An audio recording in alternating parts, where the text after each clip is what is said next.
নমস্কার, নিউজ 18 বাংলা ডিজিটালে আপনাদের সকলকে স্বাগত জানাচ্ছি। আমি আপনাদের সঙ্গে সোমরাজ। আমি রয়েছি এই মুহূর্তে নবান্নতে, আর নবান্ন থেকে আপনাদের একটি আপডেট নিয়ে আপনাদের সঙ্গে আমি ফেসবুক লাইভে এসেছি। আপনারা জানেন যে আগামী সপ্তাহ থেকে, অর্থাৎ এই সপ্তাহ থেকেই শেষের থেকেই কার্যত পুজো শুরু হয়ে যাচ্ছে। দুর্গাপুজো ইতিমধ্যে উদ্বোধনও শুরু করে দিয়েছেন খোদ রাজ্যের মুখ্যমন্ত্রী মমতা বন্দ্যোপাধ্যায়।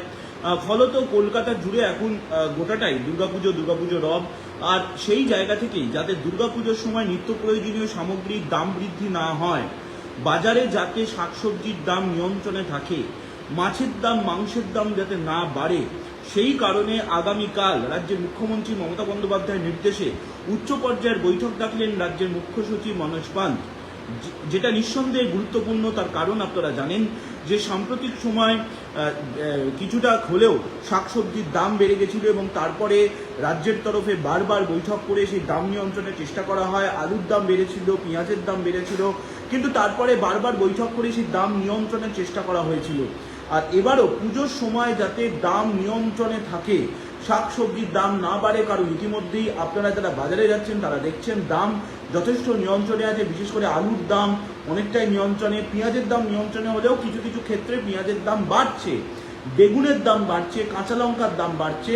তাই সার্বিকভাবে যাতে পুজোর সময় সাধারণ মানুষের কোনো অসুবিধা না হয়, যাতে বাজারে নিত্য প্রয়োজনীয় দাম সামগ্রিক দাম যাতে নিয়ন্ত্রণে থাকে, সেই কারণেই আগামীকাল বৈঠক ডাকা হয়েছে।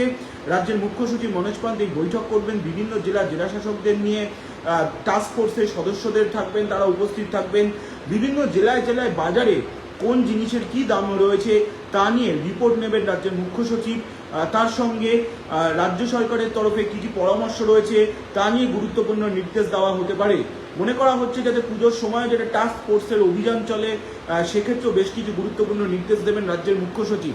অর্থাৎ পুজোর সময় যাতে সাধারণ মানুষের কোনো রকম অসুবিধা না হয়, পুজোর সময় যাতে শাকসবজির দাম বৃদ্ধি না হয়। অন্যদিকে যে সুফল বাংলা যে স্টলগুলি যেগুলি রয়েছে আপনারা জানেন, সেই সুফল বাংলা স্টল থেকেও যাতে পর্যাপ্ত পরিমাণে সব জিনিস পাওয়া যায়, শাকসবজি থেকে শুরু করে মাছ থেকে শুরু করে সব জিনিস যাতে পাওয়া যায়, তার জন্য প্রয়োজনীয় নির্দেশ রাজ্যের মুখ্য সচিব দেবেন।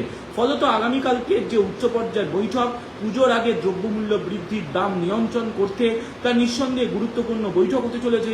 আগামীকাল বিকেল 4টের সময় রাজ্যের মুখ্য সচিব মুখ্যমন্ত্রী মমতা বন্দ্যোপাধ্যায়ের নির্দেশে এই বৈঠক করবেন বলেই নবান্ন সূত্রে আমরা জানতে পারছি। আপনারা অবশ্যই নিউজ 18 বাংলা ফেসবুক পেজে নজর রাখুন যাবতীয় খবরের আপডেট জানার জন্য।